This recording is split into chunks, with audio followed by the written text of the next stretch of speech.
What's up, everybody?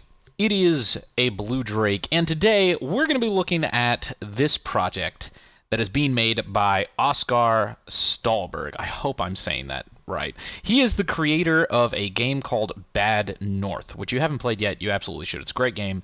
It's on Steam, called Bad North, and this is a little prototype that you can play with right now. In fact, I'm going to go ahead, I'm going to link this in the comments below, although sometimes YouTube doesn't show my comments. I don't know why, so if you don't see it, somebody else please link it. I'll pin it.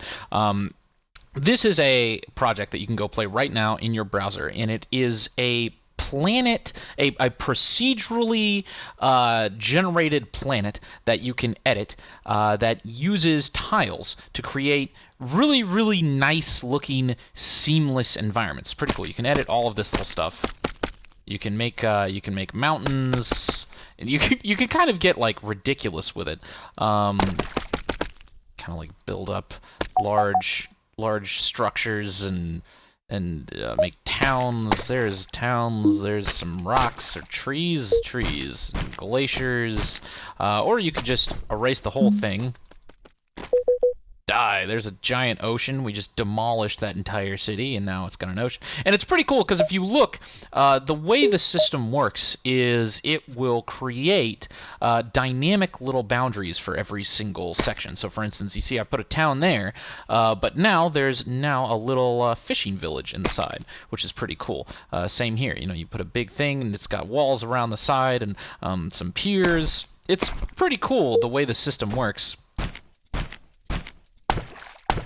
And depending on what you have bordering it, it will also create similar kind of looks and feels. You can see like the walls are kind of like connecting to the side of the glacier here. It's pretty cool. It's a nifty, fun little tool that looks really gorgeous. Like it's really awesome. I like this. It's pretty fun. It's a little planet, just kind of gets you thinking about the possibilities. But here's the thing.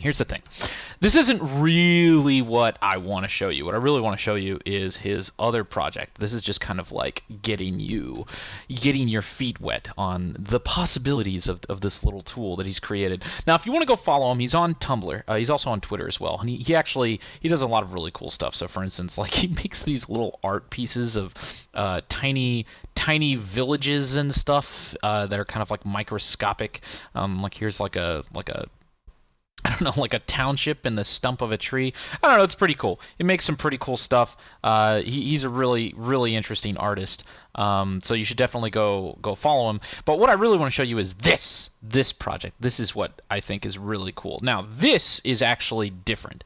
This is a procedural system for creating buildings, or in some cases, entire towns. And the reason this is cool is not only, is it just kind of fun to play with. So, for instance, you can make multiple story buildings, or if you want, you can also create buildings that are a little bit more complex. So, for instance, we'll take this and then we'll cut a hole in the center. Bam! And it creates like a little archway. We can create kind of like a patio here. I don't know, it's really cool, and you can see it kind of populates everything. I think the coolest thing about stuff like this, though, as you can see, you can just kind of like randomly generate all sorts of different building types.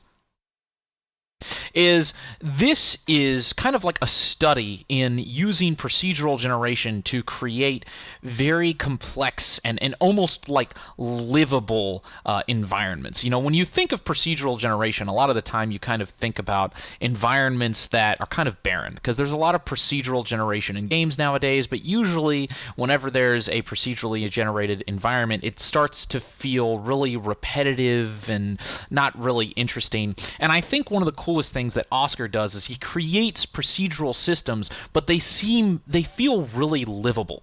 Like it almost feels, when you create something using like his tools, it's almost like it was handmade by an artist. And that's because in a lot of ways it is. He puts a lot of attention to detail in creating these procedural systems to make it feel alive, to make it feel really detailed. And I think that's really, really cool, because it shows the power of procedurally generated environments if you have somebody that really does take the time to make all of these little details seem really, really cool, and to kind of like come across in a less dull way that a lot of procedurally generated environments kind of come across. And I kind of think about the possibilities of eventually when we get to a point where the tool sets and the tile sets and the procedural the artists really get involved with creating these procedurally generated environments and making them seem so livable and nice. The idea that you could, for instance, take this building system, like look at all of these different buildings that you could create in a millisecond.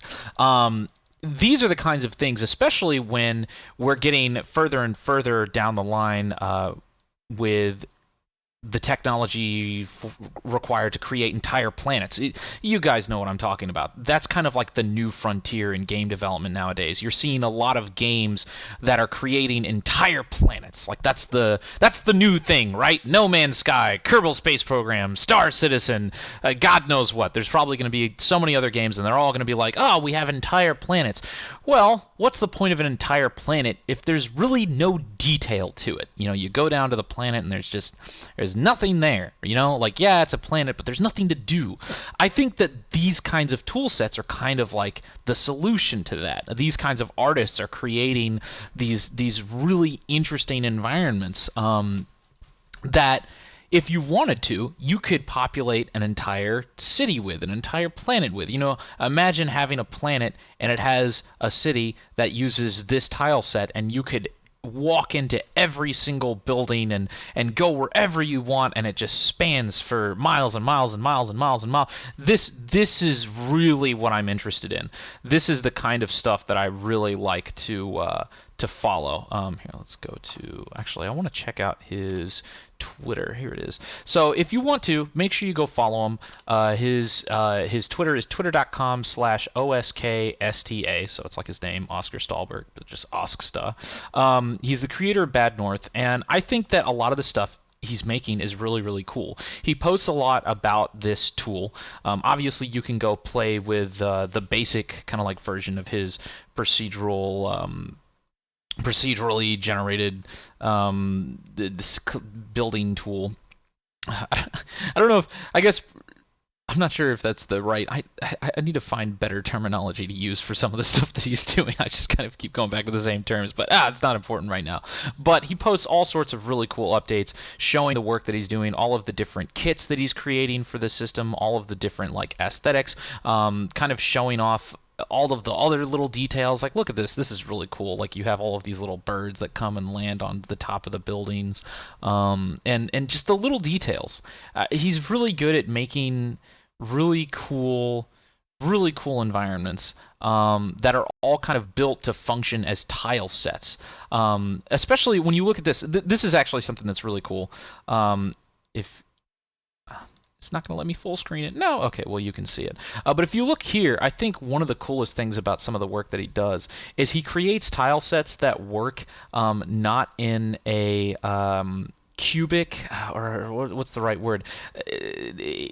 It's not square, if that makes sense. So he has like a lot of these amalgamous kind of these amalgamous structures that work even when there's curves.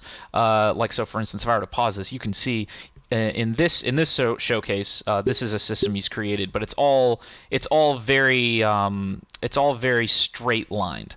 There's no, there's no curves. There's no kind of like differences in how everything's kind of like set up along these ridges and whatnot. It's all very straight. But a lot of the prototypes that I've been following, that he's been creating, are taking into consideration odd shapes. And I think that's really going to be important, because you can't just have like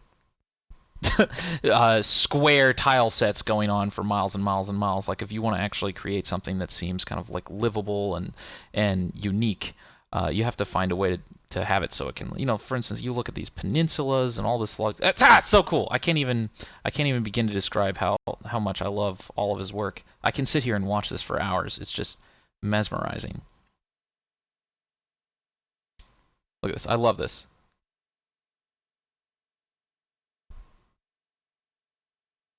So now you can have buildings that are able to flesh out areas that are on odd-shaped platforms, or you can see the staircases. Ah, look at this. It's so cool. I love it so much. And you can have buildings that kind of like populate themselves around curves, and it's very neat. And he also describes a lot of how he does what he does. He does a lot of really interesting dev blogs and stuff like that. You should definitely go check him out. I love his work. It's really, really cool. And hopefully people like this, artists like this, that are creating these really, really awesome tile sets, these are going to be the people that are going to help create environments in the new era of entire planet games, and stuff like that. These are going to be the kinds of people that are going to create the tools that are needed to create procedurally generated environments that can fill an entire planet's worth of content that isn't going to seem dull and repetitive. This is going to be the kind of guy that makes that stuff possible. So it's very cool. Ah, look at the little birds, the little triangles. Ah. It's very cool. All right, well, that's it for today. If you guys like this, make sure you go check them out, show them some support. Go buy Bad North as well. If you want to see more videos like this, make sure you press that subscribe button. And, of course, if you want to hang out with me, make sure you go and check out my Discord. We're going to be doing a lot of really cool stuff here in the near future. Okay, take care, boys, and remember, Blue Drake loves you.